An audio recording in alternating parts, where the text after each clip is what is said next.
Welcome to Personal Finance Reimagined. Every month, we bring you a new way to think about personal finance and decision making tailored to life's most important moments. Through our unique belief and behavioral based approach, we help you unlock the power of consistent, confident decision making for a lifetime of wealth and well being. I'm Jeff Hewlett, founder of Personal Finance Reimagined, and your guide for today's discussion. My passion lies in helping individuals and organizations make smarter, more empowered financial decisions. It's an honor to share strategies and insights that can make a real difference in your life. Today is part of our vidcast series. These conversations are designed to inspire, inform, and equip you with practical strategies to take charge of your financial future. January is dedicated to success habits. As we kick off the new year, we're exploring the habits and strategies that set the foundation for financial growth and smarter decision making. Join us as we uncover actionable insights to help you start the year strong and stay on track for your goals. So, along those lines, I am super excited today to welcome Kimberly Davis-Riffe. She's a senior partner advisory market leader for KPMG's Greater Washington, D.C., Maryland, and Virginia region. With over 3 decades of experience in financial services, Kimberly has been recognized as one of HousingWire's most influential women in housing and as a leader in strategy, execution, people development, and community impact. Welcome, Kimberly. So happy to have you.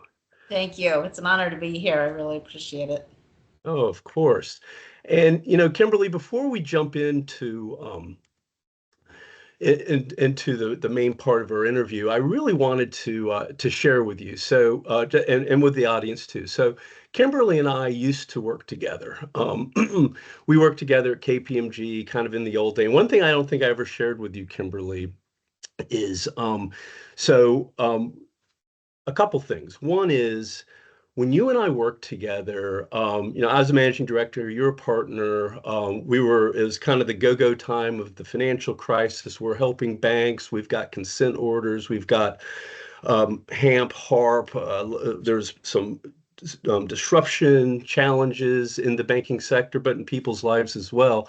So we were in the trenches together, right? And one of the things that I remember about working with you, Kimberly, is I thought of myself as being much more of a technician type, right? Like a subject matter expert, really focused on delivery, which you are as well. But the one thing that always impressed me about you, as well as I really valued, is how good you were with relationship management, relationship development with our clients, right? And you really Thank you. allowed me to be heads down, really focused on our teams and our clients while you were there leading the way, working with the leadership of the banks and organizations. And I thought you and I made a really good team in that regard. So thank you Thank for that. you. I agree. We made a great team and I miss working with you. Oh, well, Yeah, thanks. I do. But I never Thank you. saw that aspect of it. I appreciate you sharing that. Yeah, of course. And now there is one other thing too. Yep. Um,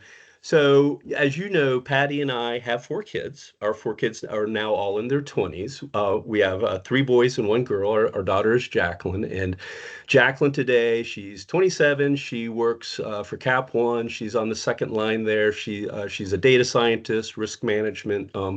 But when you and I worked together, and I know I didn't share this with you, so I'll share it now. But when you and I worked together, Jacquelyn she was in college and she was making decisions about what she was going to do, where she was going to go. And, honestly, Kimberly, as a lady leader at KPMG, you were one of the models for me at least, in how I guided my daughter, right? And I really looked at you as like, well, wow, Kimberly's doing an amazing thing. She's in a relatively male-dominated space. She's killing it, and she's a great model for Yeah, I Jacquelyn. could be a So, model. At least I could be a model of what not to do, right? ah! So anyway, today, well, but if you think about it, Jacquelyn's data science, risk management, it's male dominated squared, right? And it still is, whether Yeah. it's, good or not, or it's true. But you know what? She's doing great and she loves it and she doesn't even think about it, honestly. But I think she's had some good mentorship there as well. It's great. Yeah. So anyway, I do have a couple things I'd just love to ask you, and this is more around the themes of of success and leadership. So, Kimberly, I know that you've held several roles throughout your career. What core strategies or philosophies, ways of thinking have guided you to driving success, both for yourself and the teams that you've led? Oh, that's a big question, right? Yeah. Kind of open-ended there. Um, a couple things, and maybe I'll just cover these in bullet points because my brain's kind of going everywhere, but we'll talk maybe 5 or 6 bullet points if that's okay.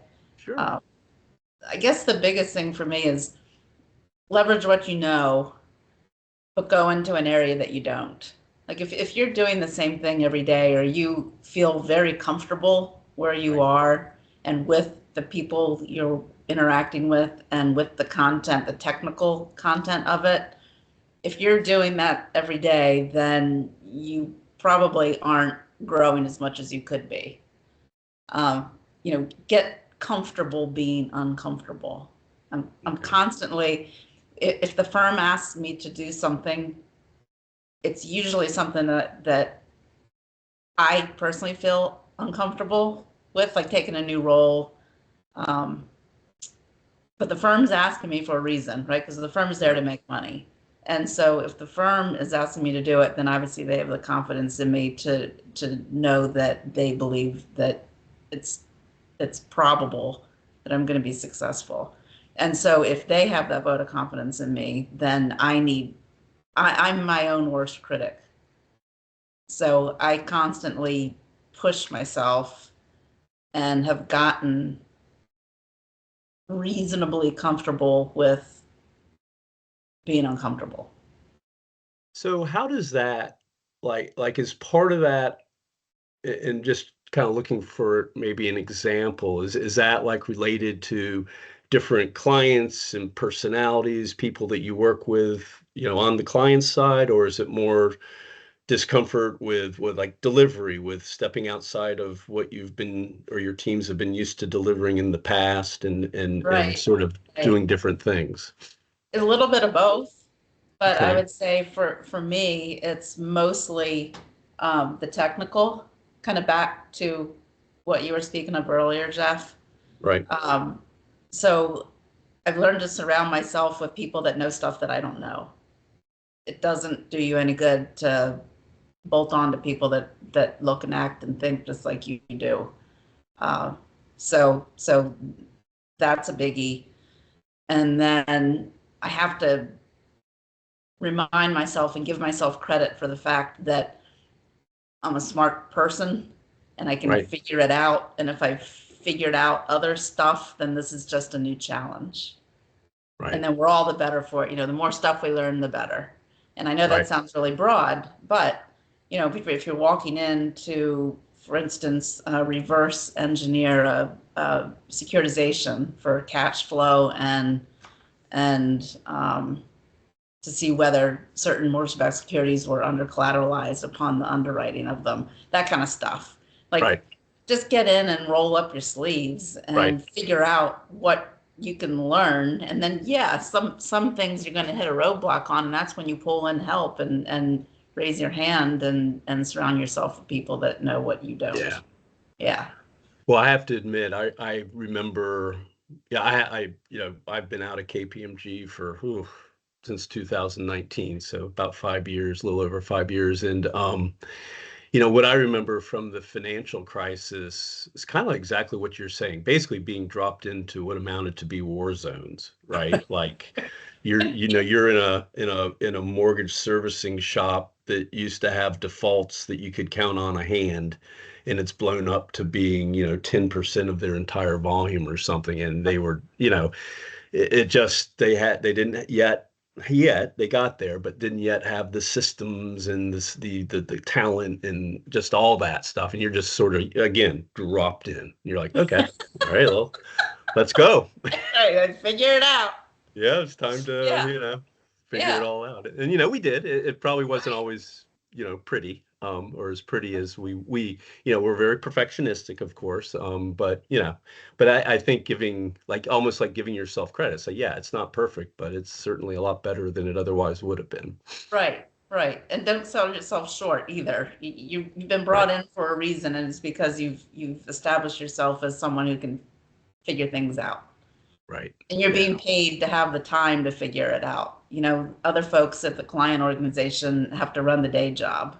They don't have Right. time to do the special projects. They don't have time to dig in deep to figure out what went wrong or what needs to be done going forward, or whatever the case may be. We come in as problem solvers.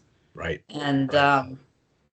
Yeah, that's what makes it fun too, right? I mean, in my it mind at does. least, it's the Yeah, puzzle kind of thing. right. And But I used to get very hung up too, thinking that everybody at the client already knew the answer. right. And they don't. Right. A lot of times there is no answer. It's just a bad situation, and they need Yeah. smart people that can roll up their sleeves and help them to figure it out and get them on a path. Yeah. Yeah. Yeah. So I'm kind of curious, and just to shift gears a little bit, we're kind of focused a little bit on the past, but and I'm thinking, in the financial services industry now, and so much, in the last, 5, 10, 15 years, that it's amazing how much it's been changing and growing with fintech, with technology, with AI, with all sorts of different things. But I'm just curious, today, and perhaps just looking forward a little bit, what do you see in terms of what some of the most pressing challenges are, and in terms of where you sit there in the DC Mid-Atlantic area. I would say the most pressing challenge right now is just trying to read the landscape and be in front of it. So, Okay. we've got a new political environment. Oh So, yeah. yeah, so we Right. don't, so one would think that we're probably going to move into an environment of less regulation, Right. maybe. And, Maybe. and if that happens, then that usually organizations have a finite amount that they can spend. And so in political environments of high regulation, everybody's spending a bunch of money on making sure that they're compliant with those regulations and in an efficient and effective way of doing so. But when we move into environments of less regulation, then we've got, if the interest rate environment improves, then the Right. deal market will return and be hotter than it is. Deal making, Right. mergers and acquisitions, buying and selling companies, which is a huge part of transaction services for KPMG is a large part of Right. our advisory business, and it pulls in our audit professionals and our tax professionals. Right. So trying to get in front of that. Right. Then, okay, so that's the regulatory environment. Then it's kind of like, okay, well, then we've got the interest rate environment. We don't really know what the Fed is. We've got an idea, and Right. you look at historical trends, Right. but um, in that interest rate shift, we need to then know where our clients are going to want us. What type of work will they want us to be performing, so we can get ahead of it and hire the talent. Right. And when I say, so there's kind of like, I look at KPMG as the three-legged stool. Okay. And three-legged stool is comprised of audit, tax, and advisory. Right. So with audit, that's heavy annuity business. We know where our clients are. We know what the deliverable is, and it keeps the lights on during Right. slower times. Tax, similar, different Okay. deliverables, but high annuity. Right. Advisory is very transaction related, and it's Right. very subject to changes in interest rates and changes in regulatory. Okay. So just kind of playing that out. But I look at that similar to the mortgage market. Some people have Right. what's the Right. natural hedge, where they're Right. heavy in the market of origination, they're heavy in the market of servicing. And so if it's a Right. servicing market, then great, that's a high interest rate market. If it's a low interest rate market, then you've got a lot of refinances and a lot of origination. So they Right. bounce each other out and stay in business. And you know more about that than I do. Yeah. So I've yeah, thought about it for sure. yeah, Well, yeah. So it's but funny. AI is the third big one. Okay. And it's just very fascinating because there's a lot of talk about, oh, the machines are going to do, what Right. the people are currently doing, and there's truth to that, Yeah. but this is a fantastic opportunity for people to be doing much more interesting high level critical Right. thinking. Right. Yeah. So an No, that's example, at least at KPMG, it's like, um, we, particularly in the audit practice, there's a lot of work that is very repetitive that just needs to get done. right. Substantive test work, vouching, Right. tracing, sending bank confirmations, getting those back. Like, AI can do a lot of that work, which then allows us to take our more junior talent and let them do the data analytics, Right. or reading what comes out of the AI, making sure that it makes sense, making sure that there wasn't bias in the data. Like, all Right. that kind of stuff is much more interesting. And Yes. yeah, so Yeah. and the firm, I That's believe, will great. grow Right. because the clients don't understand. They don't understand where they're using AI internally, Right. how it affects them externally, what the governance construct should be in order for Right. them to manage AI. So we Right. can help them with that, and Yeah. anytime the firm grows due Yeah. to I would meeting think governance, client I would demand, think just be better governance, for our people.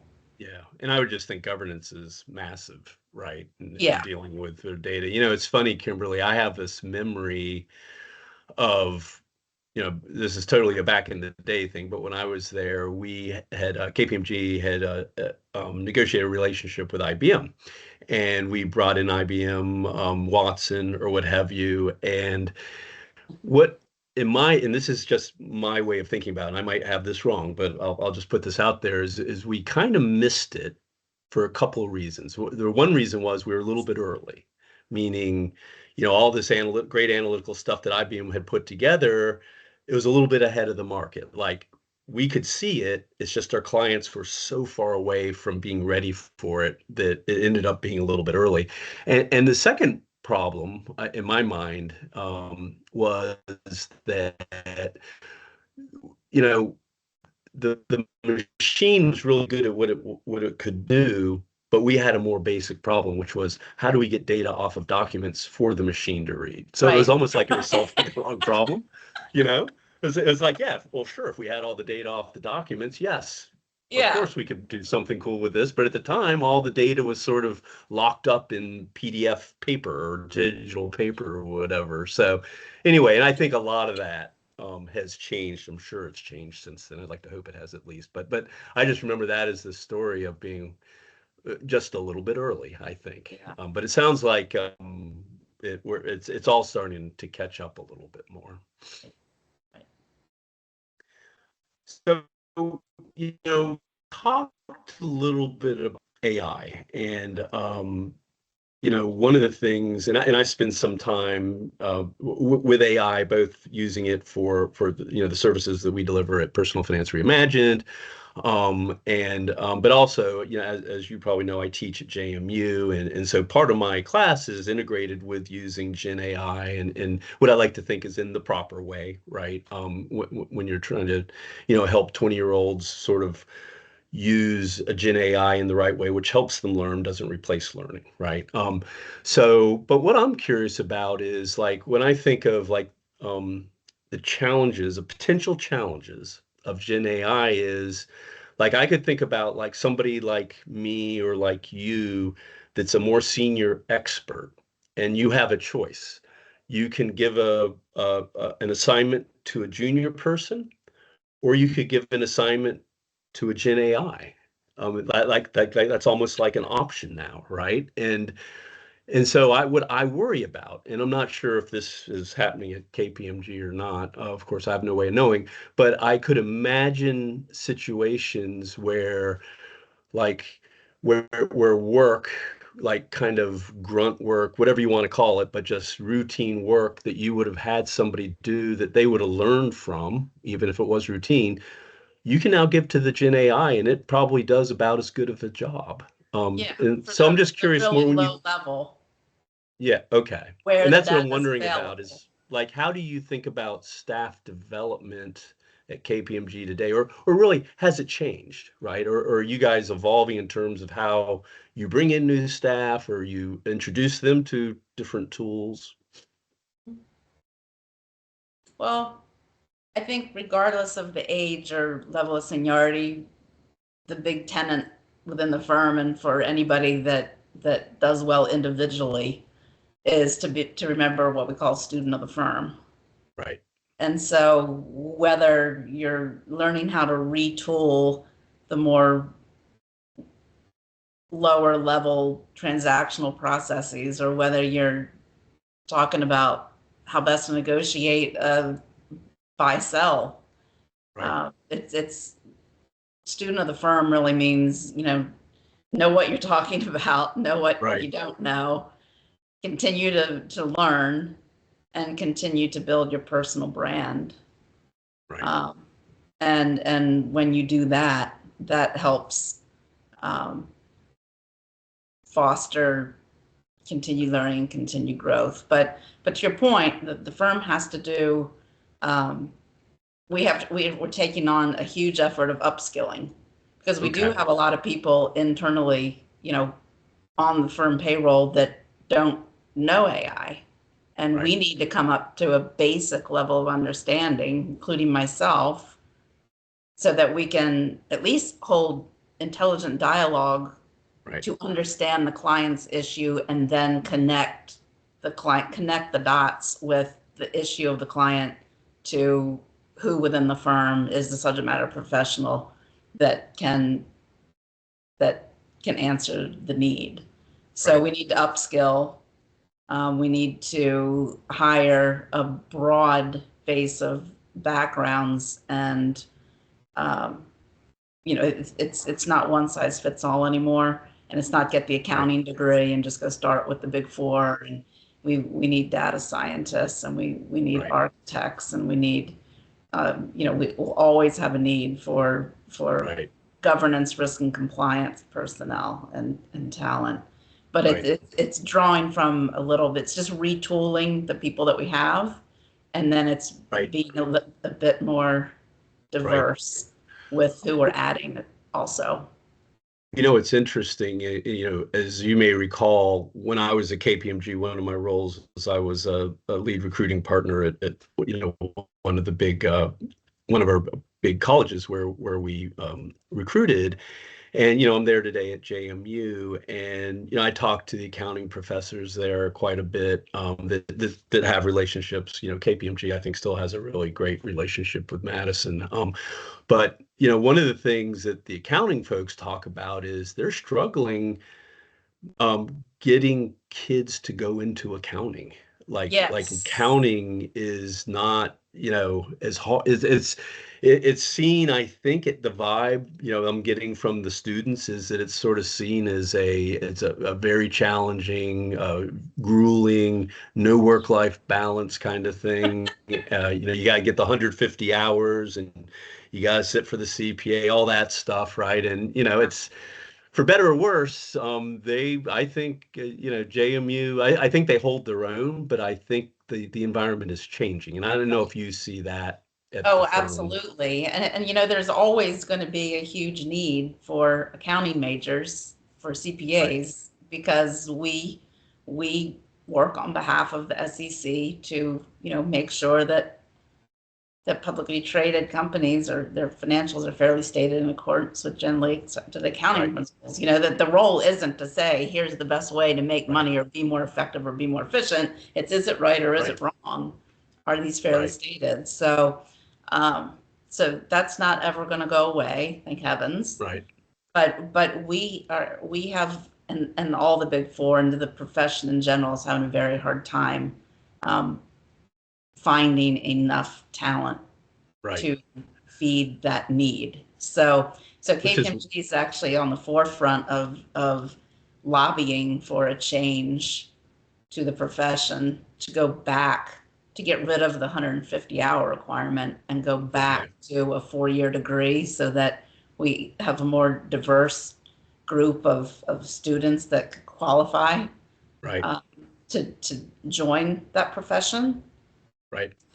So, the CPA exam will probably get more difficult again. Like Right. it used to be a bit longer, but Okay. the requirements to sit for it were not 150 hours. It wasn't a 5-year degree.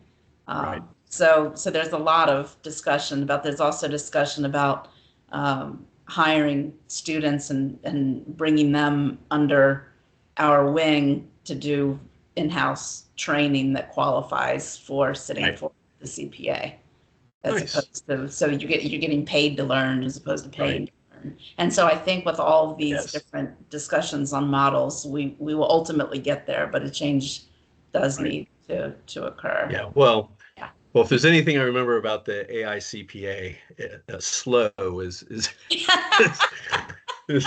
is That's usually right. one of the adjectives that I think of. Yes. Well, there's an irony here too, Kimberly.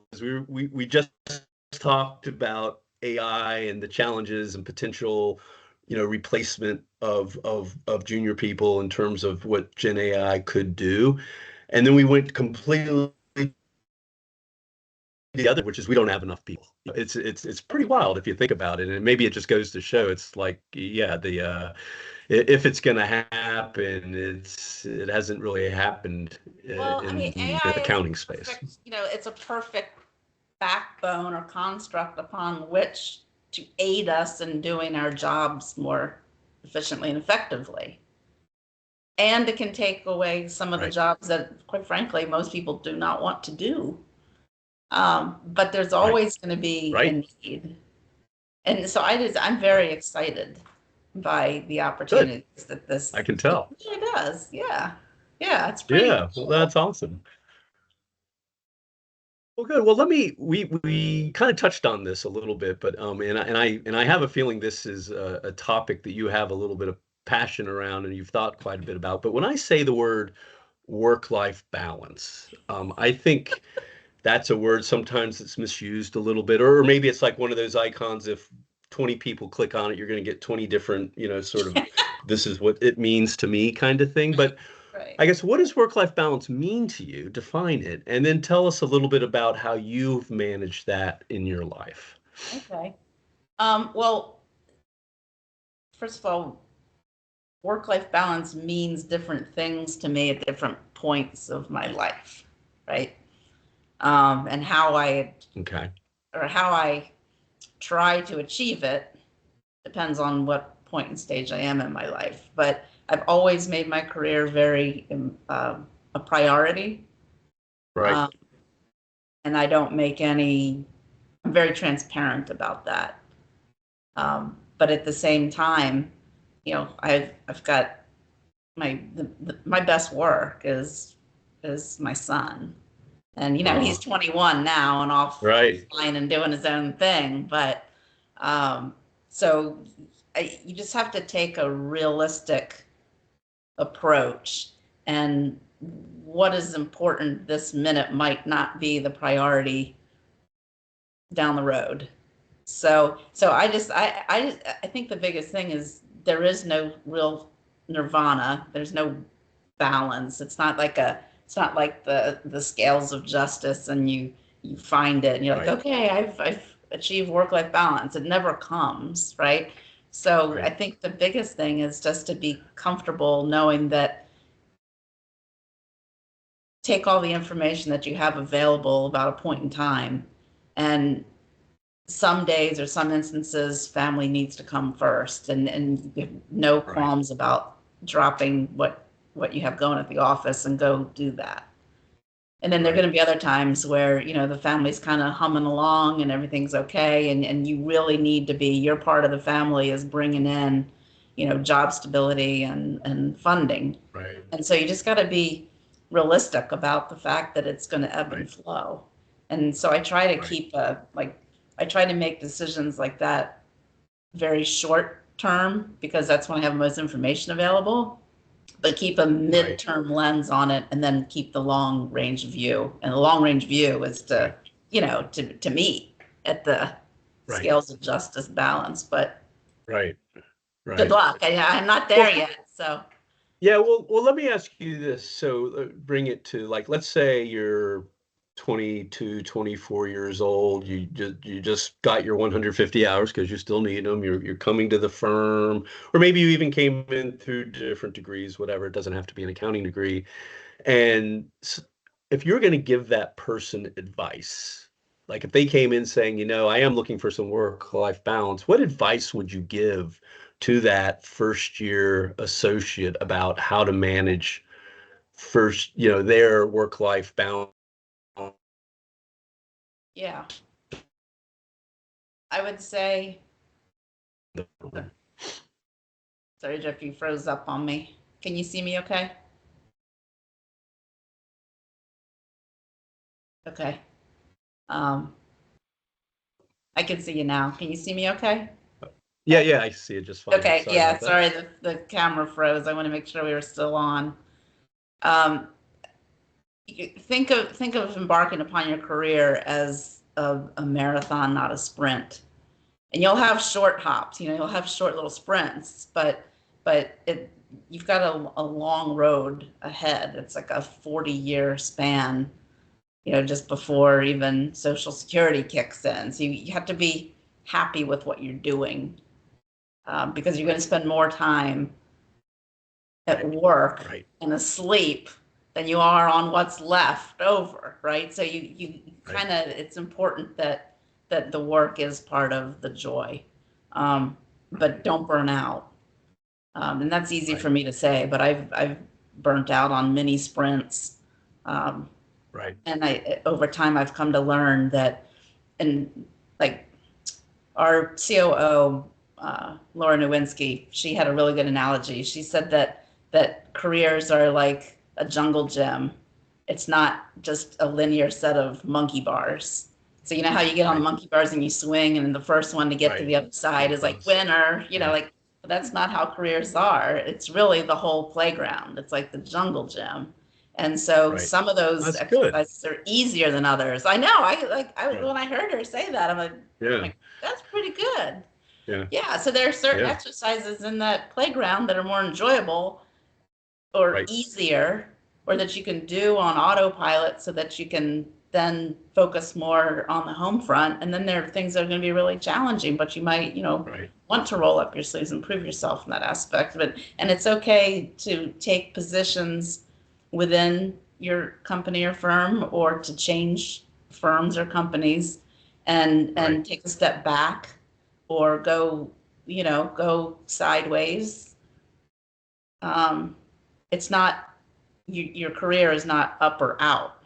If you don't always get the next thing that is the promotion and the higher pay, that is normal, and that is expected, and that is probably a lot healthier, and slow and steady is the way to go. Oh, good. I like that. If you're kind of bouncing around a little bit, as long as you've got kind of your eye on the ball, then expect some bouncing around, and that's a good thing. Good.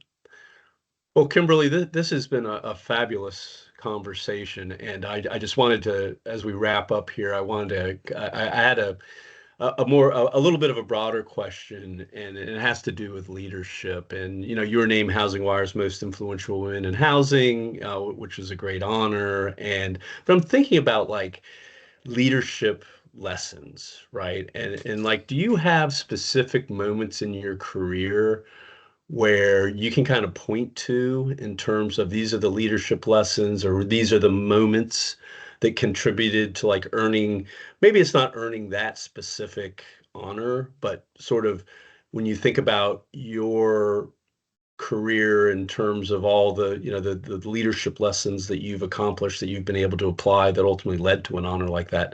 Do you have like a couple of those lessons that you could share, or that you think were most impactful on you? I mean, I think specific to the HousingWire award, that was because I started off a career and went very deep in one little thing. I was a CPA, and I was an accounting major, and I was assigned to one client, and that was Fleet Bank.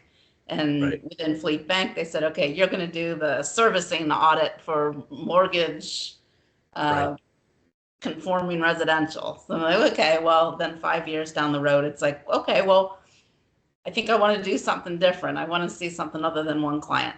So then I went broad within that same asset class. Got it. And then as you did that, then it's also very important that you build your Rolodex. I know that dates me by saying the word Rolodex, but build your network and keep it. Yeah.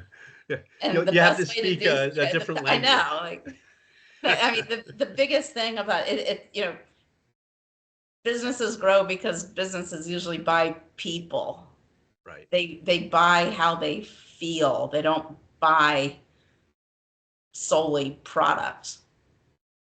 A lot of products are very similar or identical. It's the feeling, and it's usually the people around that.